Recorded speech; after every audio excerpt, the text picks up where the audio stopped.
The parliamentarians are all right. The Prime Minister is all right. The mayors and their deputies are all right. I hear increases running from one person I hear moving from 2-point-odd million to 6-point-odd million. Yeah, some serious increases, man. They must be getting up this morning going, Nigel Clark, thank you. Because guess what?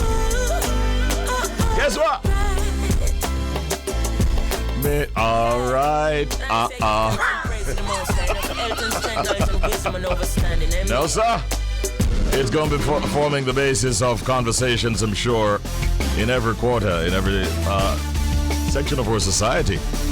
And sizable, massive in some instances, increases to parliamentarians and, members of parliament and mayors and their deputies and, that sector. We're going to highlight some of those announcements that were made yesterday in Parliament as we go through the program, and you can always share your thoughts on these increases and what it means to you. Right now it's 25 and a half minutes on the downside of 6 o'clock, and it's time now for WTF, What the Fact. And here's a fact that we have come upon that we'd like to share with you. Cows hate country music. Yep. That's a fact. Oh. There's one that has appeared on our screen with a country artist and his guitar. Oh boy. Listen, let me tell you the fact that we have. You don't think, you'd think that cows would vibe with country music, right? But it's actually not the case. According to research, cows produce 3% less milk when listening to country music. The study was conducted on a Scottish herd of 45 cows, which were made to listen to classical music and country music. With classical music, their milk produced increased, with one particular cow making 1 liter more milk than usual. However, with country music, 44 cows were observed to yield 3% less milk.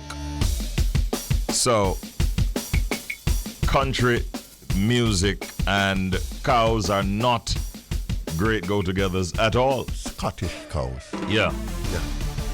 I'm interested to find out what impact reggae music or even a little dancehall.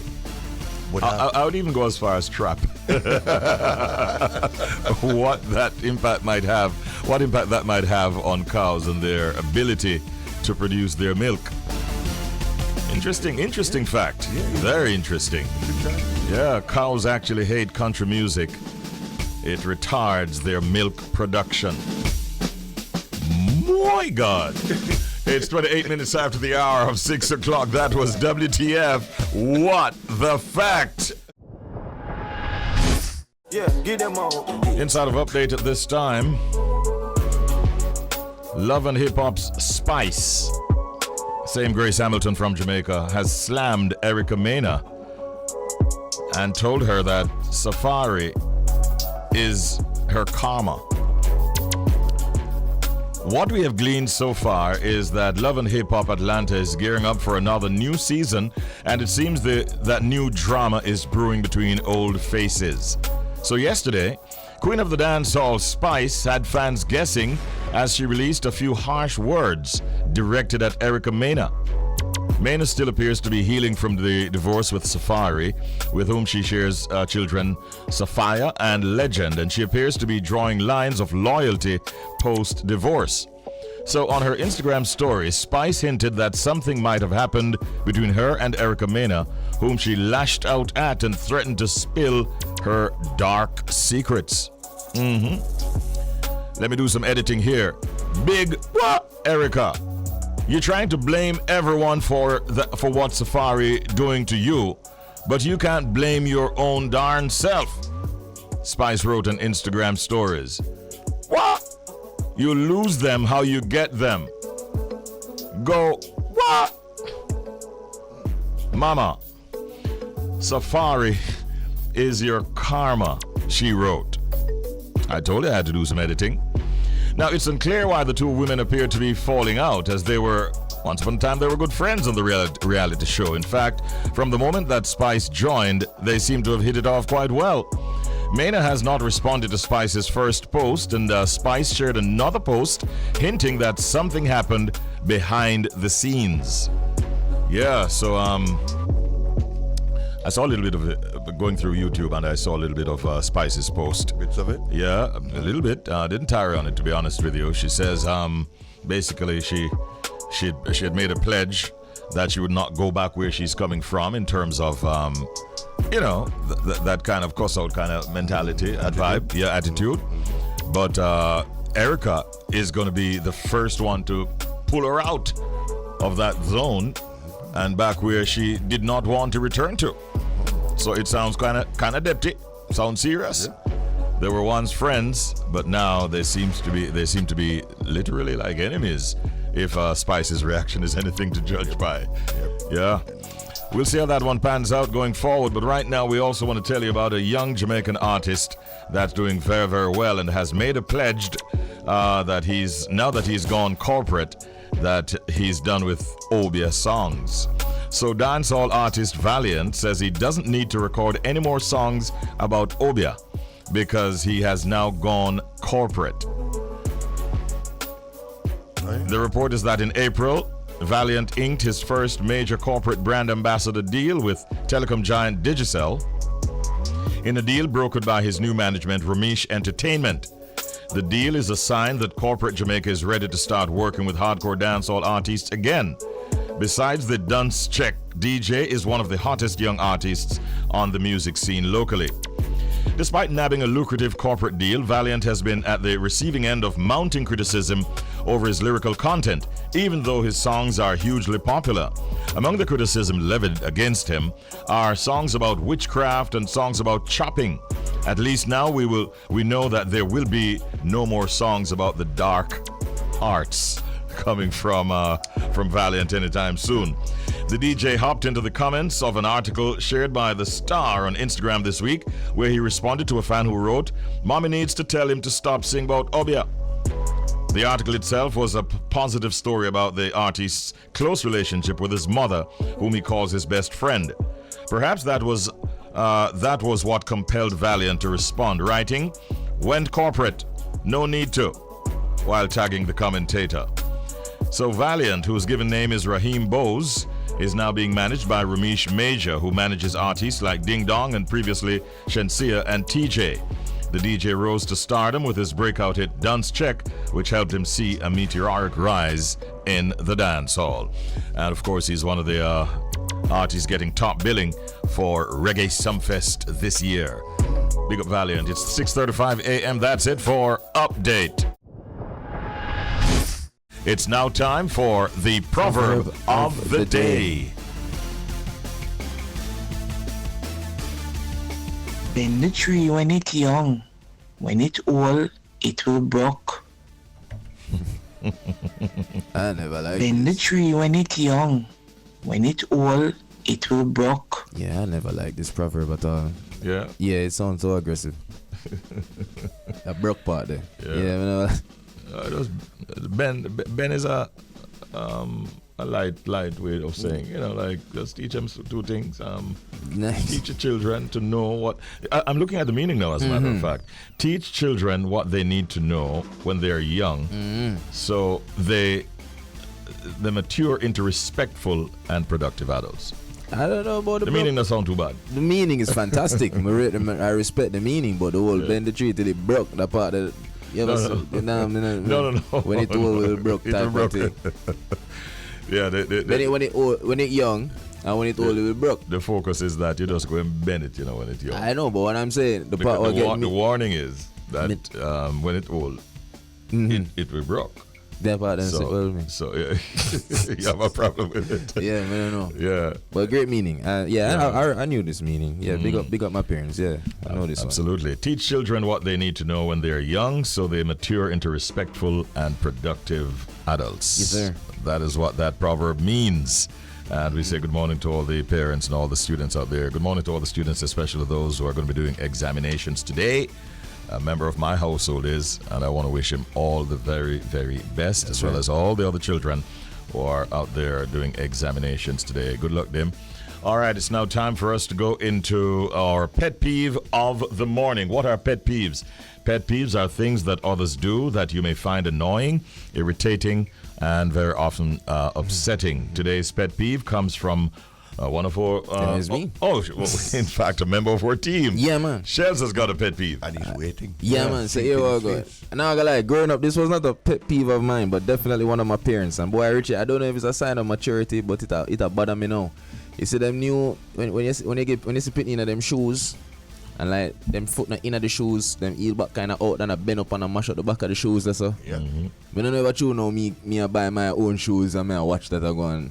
Yeah, man, I can't do that. Like that drive me up the wall, man. For see the youth them as I run up and down, them heel back out the door and I bend up his shoes. Then, woo. Yep. Even adults too. I'm not gonna rule no. I say someone not do it too. Yeah, man, I understand. Say not rush for catch the rubbish truck, but geez, you know what I mean? Yeah, that's a good shoes. Yeah, that mash up the back of the shoes thing there. Some of them are mash up the front of the shoes too because them are kick stone and all kind of things. It's a pet peeve now. Yeah. But I'm not gonna lie, I'm not gonna like my older than that. But cause back then I did do that. Big up mommy, sorry for the headache. But I understand now. Well, yeah, mash up the brand new shoes. Now look good. No, sir. It's a big thing. They're not cheap. They're not cheap at all. No, sir. It's a big thing when you start to purchase a shoe. That's what I said. Yeah, man, that's going. So you see how difficult it would have been back then. Yeah, that man. Not even a crease more see in his shoes. Yeah, man. But the bending of the back of the shoes and the kicking of the stone and mash up the front of the shoes is a big problem for parents. Yeah, man. It's students, youngsters, please don't do it. Yes. Jeez. All right. Now, we should all know by now that the month of May is celebrated as Child's Month in Jamaica. And this year's Child Month celebrations, really is observed under the theme Children Need Our Love and Protection. Get involved. The National Child Month Committee is tasked with the planning and execution of Child Month events. And this morning we're joined by the second Vice Chair of the National Child Month Committee, Nicole Patrick Shaw, who will be sharing with us some of the activities that will be happening for Child Month 2023. Good morning and welcome, Mrs. Patrick Shaw. Hi, thanks for having us. So wonderful to have you. We're just past the halfway mark in the month of May, which is, of course, National Child Month.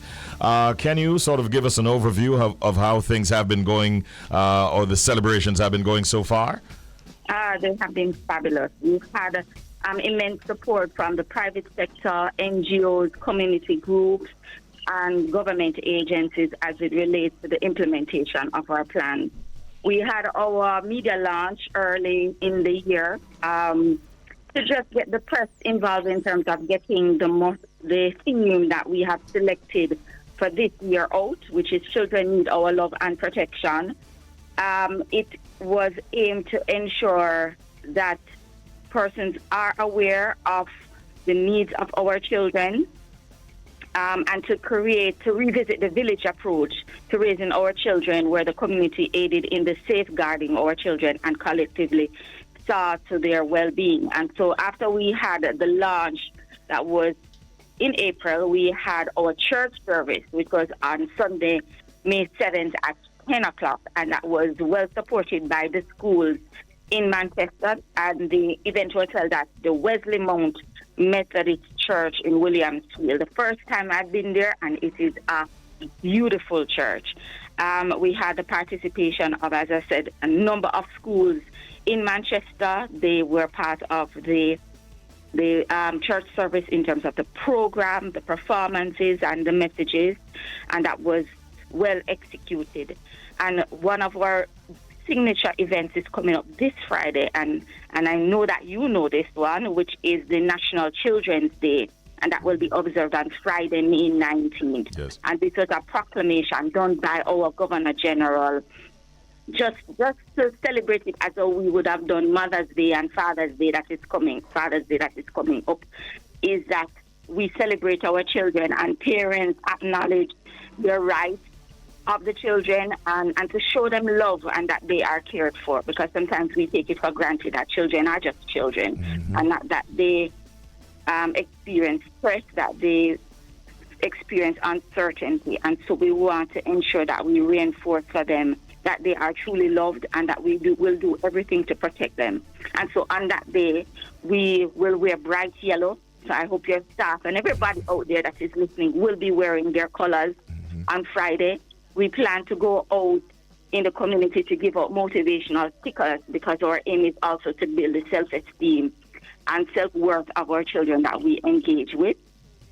And so after we do that, we are going to go to St. Thomas, and we are going to be working with the Old Prairie Church.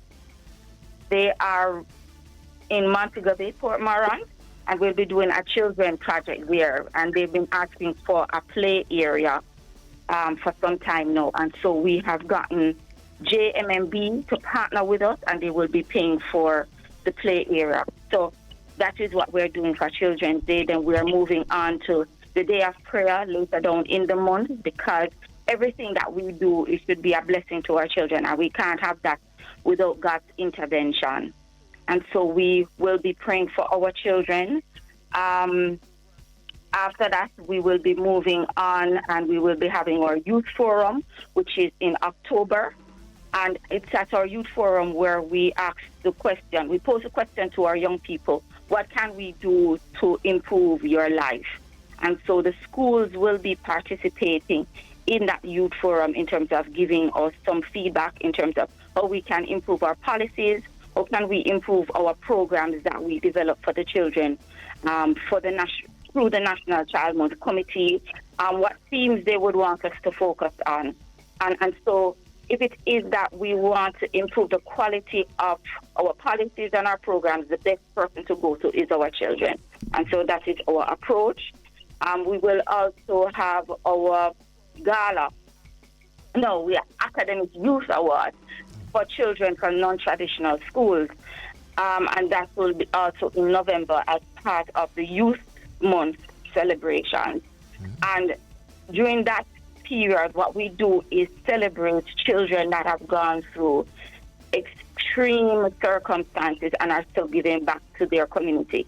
I've had some scripts that I've read that brought me to tears, where children are without light at this time and have to be studying under street lights.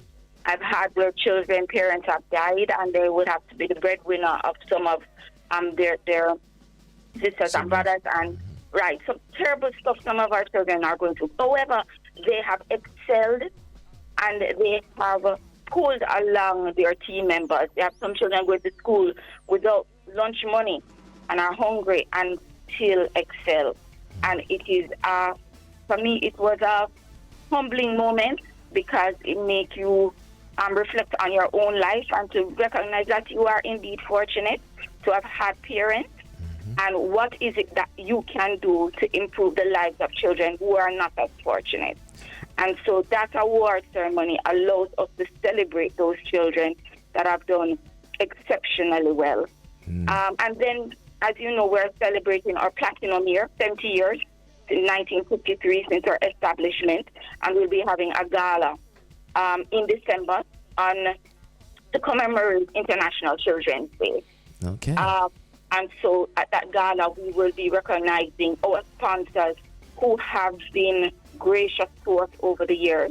We have had some stellar sponsors, just as we would have Grace Kennedy Foundation, who has been with us through all these years. We have had National Baking Company. This year we have the Scotiabank Foundation on.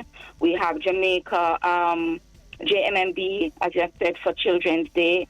And we've had, hopefully I'm not leaving off anyone, and we've had the CB and then JP and a number of others that have helped us in terms of ensuring that we never forget that our children are important. They have this African proverb that says, a child that is not embraced by its village will burn it down. And so one of the things we have to ensure is that all that we do ensures that we empower our children as best as we can, because the future isn't ours, it's theirs. And so we want to ensure that they are equipped with the skills to carry on, that we don't have any regrets in terms of what we have done. So that is what the Child Month Committee has been up to. And I hope that we can pull on some other stakeholders with us. I love that. Now, Mrs. Patrick Shaw, greetings. Shells here. You mentioned the importance of the village when it comes to helping our nation's youth. Can you just explain ways that regular citizens like myself, like Shells, can what we can do in order to get involved when it comes to protecting our nation's children, not only for Child's Month but for many months to come? All right, you can start basic. You have your church groups that you can work with if it is that you do attend a church. If it is you don't attend church, then you can work through your clubs. If it is you don't have no clubs, they can work through donating to different groups that are in your area, which is Salvation Army. You can look for mentorship groups where you can mentor. You can, if it is that there are children in your community, you can help them with their homework. As simple as that. You can even adopt a child, which is your neighbor's child, and to see how best you can guide them in a way that is good and that is right. So it is not taking up yourself and displacing yourself to make yourself uncomfortable. But it is just to find simple ways of how do I give something back. Just step back and say, what can I just do in terms of giving back to my community and to the children? There might be a basic school in your area and they're having Christmas trees, and you can donate juice, or you can donate some snacks, or you can just go in and do, they had Read Across Jamaica, and go and read. It's just doing a small part. If you see a child misbehaving on the road, you have a talk with them. I remember one day I was driving and my son was giving me problems. And the fruit man that I usually buy fruit, just give him a talk. And he was so blown away because I guess he didn't expect it from him. Yes. So anytime you have an opportunity, we call it teachable moment. So if you find yourself in a teachable moment where you can share a lesson to a child, I would say take that opportunity. That is a first step in the right direction. All of that really embellishes the theme for the month. Children need our love and protection. Get involved. Absolutely. Right. Get involved. We thank you so much for coming on this morning and sharing all those details about Child's Month, and may all the activities go well. Thank you so very, very much. Thank you so much for having us. Our pleasure. And for us to share the message with the world. Certainly, it's our pleasure. And remember to advertise that persons need to wear yellow on Friday. That's right. This coming Friday, we're yellow peeps. All right. Thank you, Mrs. Nicole Patrick Shaw. Have a good day. Same to you, and take care. All right. So we have with us this morning Savannah Landeros. Savannah was born in Long Beach, California, and now resides in Las Vegas, Nevada. Her former career was a bounty hunter slash security guard. What? And she started her business in December 10, 2020. First month license, she was #1 in Las Vegas, and not even 9 months later, she went to #1 in North America as the youngest and fastest Jamaican woman to do it under RVP with no security, straight cash I'm talking about. Lots of achievements. She has had a number of firsts and is regarded highly as a top life insurance sales representative. She's here in Jamaica as part of celebration and a whole lot of other things going on, and we're pleased to have her with us right now. Good morning, Savannah. Blessings. And Richie and Shells, how are you? We are doing well. We're good, man. And we just want to start by saying congratulations on all of your many successes, Savannah. Man. Thank you so much. Thank you so much. It's such an honor. First of all, I just have to give an honor to God, because if it wasn't for God, I would not be here, right? So I definitely made sure anytime that I am on any platform, I will give God the highest praise. So I definitely want to say thank you, guys, for giving me this opportunity to represent back home for the United States and be able to show my family and my friends that if you do not give up on your dreams and if you change your mentality, you can change your reality. That's right. Wow. Now, Savannah, take us back to the very beginning. Tell us a little bit about yourself and how you got started in the life insurance business. Yeah, so I definitely said no. I didn't want to do life insurance. It sounded kind of boring, right? I thought it was like something like State Farm or Geico. And I was working during the pandemic at the hospital. Once COVID hit, I didn't get a stimulus check. I didn't get unemployment. I was struggling. My bank account was actually negative 28 cents. So I had to make the decision to try something new. I had to get uncomfortable so I could start living comfortable. And a great friend of mine that I've been knowing since I was 12 years old, Marquise Pegram, he actually told me about the business and introduced me to his mother, who is now my mentor, my backbone, and she has changed my life. Her name is Sashi Pegram, and her husband Melvin Pegram has been coaching me and mentoring me the whole time. I had no experience, no clientele, did not know what I was doing at all, but they had a blueprint to teach me what to do, what to say, and how to build a business. And once I realized that they were putting African Americans and Hispanics in the wrong life insurance business, it made me want to go a little bit harder. All I did was add some Jamaican flavor to the business, and I blew it up. And as they say, the rest is history, right? Yes. How important is it? Definitely. Yeah, how important is it, Savannah, for especially Black people to get involved in life insurance? It's definitely a big, because as you can see, the police is killing us off left to right. And the only reason why they're comfortable with killing us off left to right is because we're not protected. Think about it. We have a lot of GoFundMe's, plate sales, fish fries, and stuff like that. That's not the right way to protect your family if you transition. We all know our birthday, but we don't know our transition date. So because of that, you want to set your family up with insurance and then also protect them with the investments. That's what makes our business a little more different, because we don't teach you just how to protect your family when you transition. We teach you how to build generational wealth even when you're living. That's how you become self-insured. You use the investment account to start paying off your debt so you can retire at a younger age. So that's how important it is. We don't want the family to be struggling and grieving once they lose a loved one. So we like to replace their income with the insurance. And so many Africans and Hispanics, even Filipinos, don't even know they have a Plan A insurance policy, and you're really supposed to have a Plan B insurance policy, which is tax-free money. Once your loved one is gone, they'll cut the check to you of the full face amount. Wow. Now, Savannah, I'm not gonna even like pretend like I'm gonna skip over that part of you being like a bounty hunter / security guard vibes. You understand me? I'm not gonna skip past that, because I want to know the type of attitude that you had as a bounty hunter. Did you apply it to, as it relates to, going out there and getting the job done no matter what? Yes, I would definitely say I use my aggressiveness into the business, because the fact is I wanted to make sure that I can bring some of what I already knew into this business. I knew that a lot of people that were older in the generation, well, we don't want to call it older, we want to call it seasoned, right? Yes, that's right. So the seasoned people was going to be stubborn. For example, my mom, she didn't want to really listen to the insurance presentation that I was telling her. Once she got on the insurance call with our coach Sashi, she started realizing her plan was not set up correctly, and she had insurance for almost 30 years, and it was not going to pay out correctly to our siblings. So it's very important that I came in here with an aggressive type of attitude and demeanor. So yes, me being a bounty hunter going to life insurance is two different categories, but it all ended up working out. Nice. So you know that I know Mommy Sharon, I know your sister Tanisha, but did you get Mommy's permission to use that example? She might kill me when I get on. I know. So having put in so much work in a fairly short time, Savannah, are you at all surprised that in 2023 we have to declare you the top Black female in the life insurance industry in North America?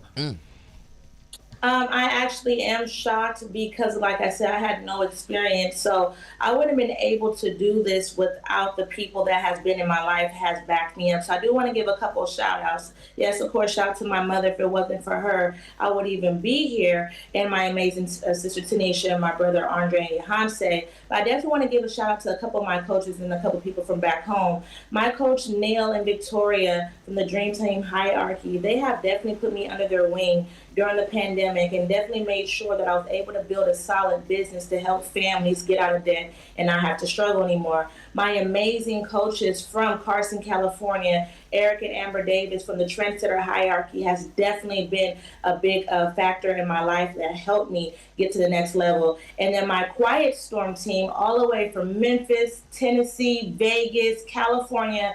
I shout out to you guys today, because if it wasn't for you, I would not be where I'm at. So shout out to Shalon, Jakira, Jade, Kenyatta, Jade, Kaya, and Vasita, Donnie, and Shalea.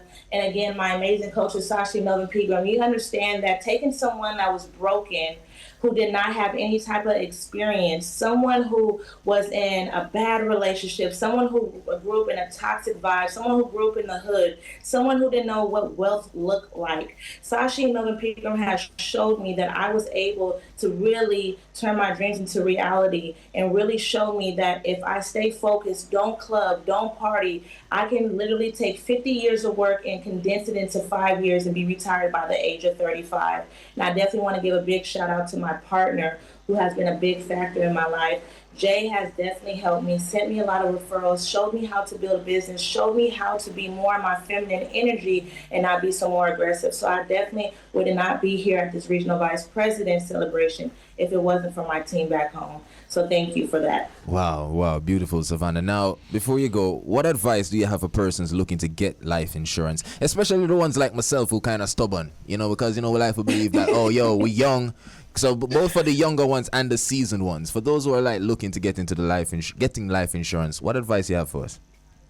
I would definitely tell you to be more open to it, because if you're more open to it and you don't look at it as a bill and you look at it as an investment, it will change your life. See, life insurance is buying money. It's the cheapest money that you can buy. So say, for example, if I had a purse full of $100 bills, right, Shells? Mm-hmm. And I was able to I told you that you can buy this $100 bill with $1. How many would you buy? Good point. You'll buy all of them, right? Yeah. If it's only $1, right? Yeah. So that's what life insurance is. It's the cheapest money that you can buy. And you want to be able to protect your family when you're gone. Some people look at life insurance like, I don't want to leave them any money. They're going to be rich partying on a party boat or something like that, right? But it's not about that. It's about taking the peace off your mind. And life insurance is affordable. You can get insurance for about $40 to $25 a month, right? And again, setting up those investments to protect you now so you can get out of debt. So many people have 401ks, and you're not supposed to have a 401k. You're supposed to have a Roth IRA, because it grows your money at a higher interest rate. But they don't tell you that. See, the banks are only giving us a 1% interest. It takes 72 years for your money to double and grow. So you'll have to wait till you're 72 years old. Think about it, Shells. How many times do you still see a lot of senior citizens still working a 9-to-5 job, struggling, right, when they should be retired or in Jamaica living their best life? Our goal is to break that generational curse, and I'm not going to stop until I get it done. So I need people like you to book an appointment with me, right? I know that you're not in the United States, right? But we're able to still be able to help you some way, somehow, even if we have to connect you with somebody in Jamaica. We want people to know that it's not just about your color. It's not about your education. It's about knowing that knowledge is the new money. And if you don't apply it, you'll be behind.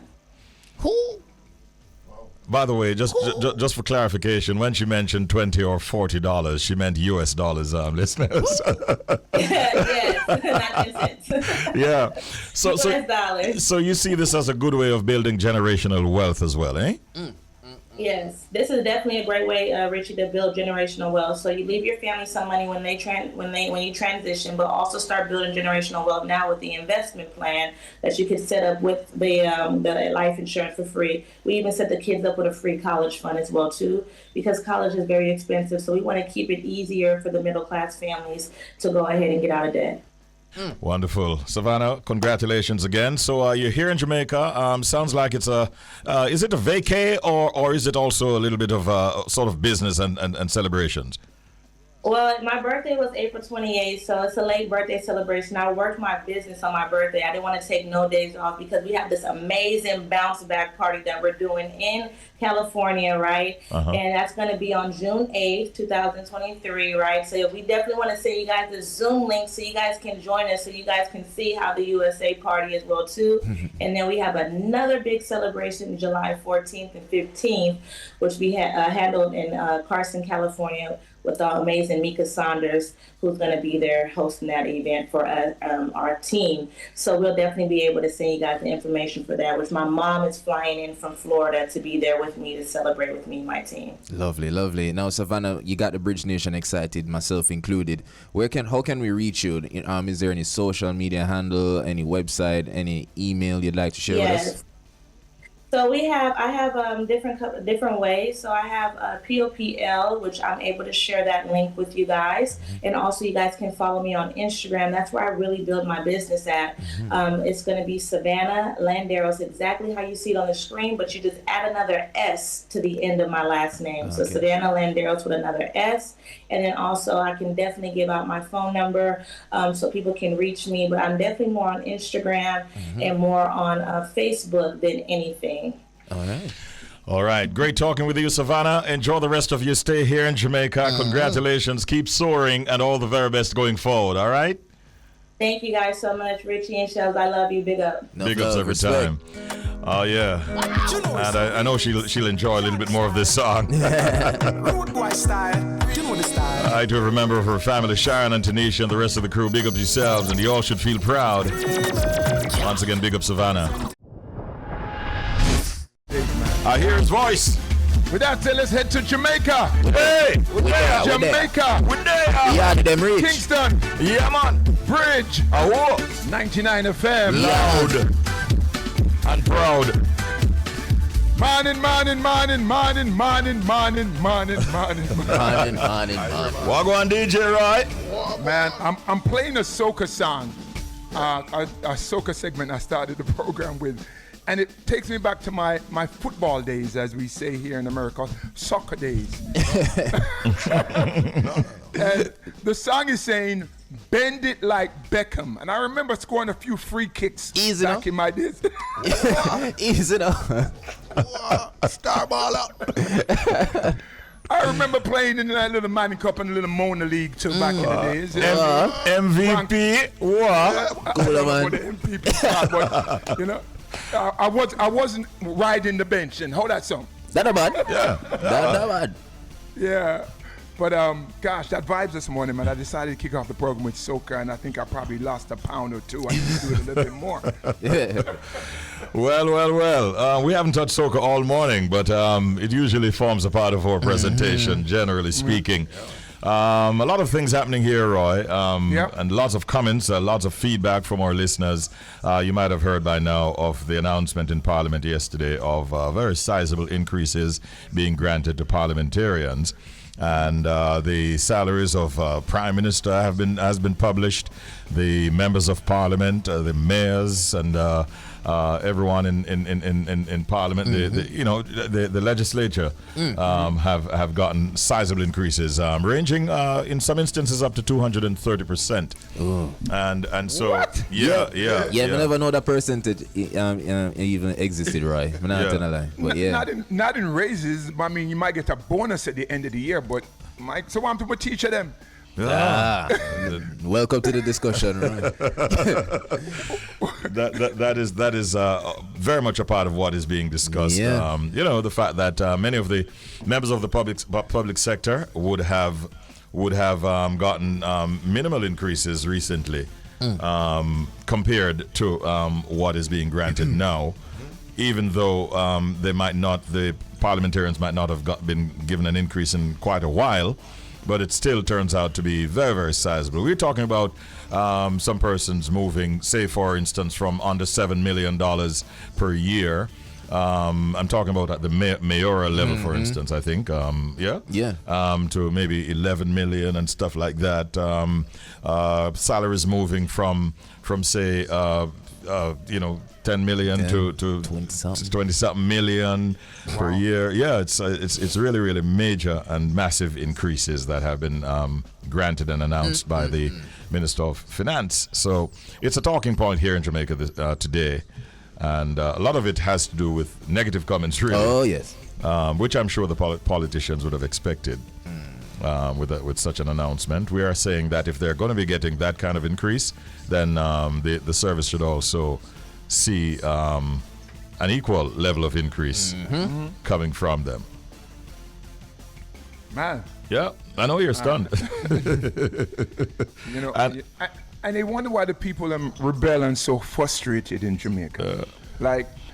How do you do this when our teachers are underpaid, our good teachers are leaving the country because they cannot survive on the salary that they're making, plus, what they go through even teaching the students, the violence, it is sad. It's sad. Oh boy. Yep. We'll watch and see. A point was made that we expect that there will be some other major announcement that will be of benefit to the wider cross-section of our populace. Better be, because boy, the streets don't look good. Nah, minimum wage needs to be. Listen, that's going up on the 1st of June. We don't want to talk about the program, but yeah. We bring them. Yeah. Me the vibes where we start. For what it's worth, minimum wage will be increased here to $13,000, I think, per week as of the 1st of June, which is just around the corner. And how much is that in US, roughly? 13,000? Yeah.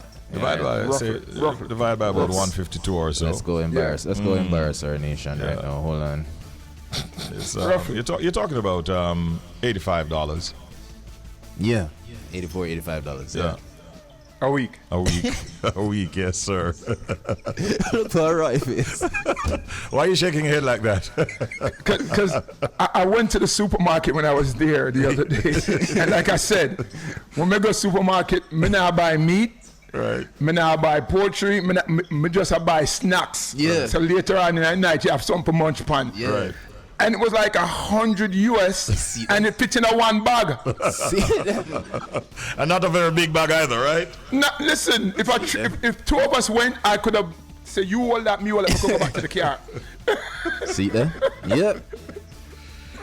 Man, That's the reality. Yeah. How? I don't know. But guess what? Let's play some music and lift our own spirits. Yeah, man.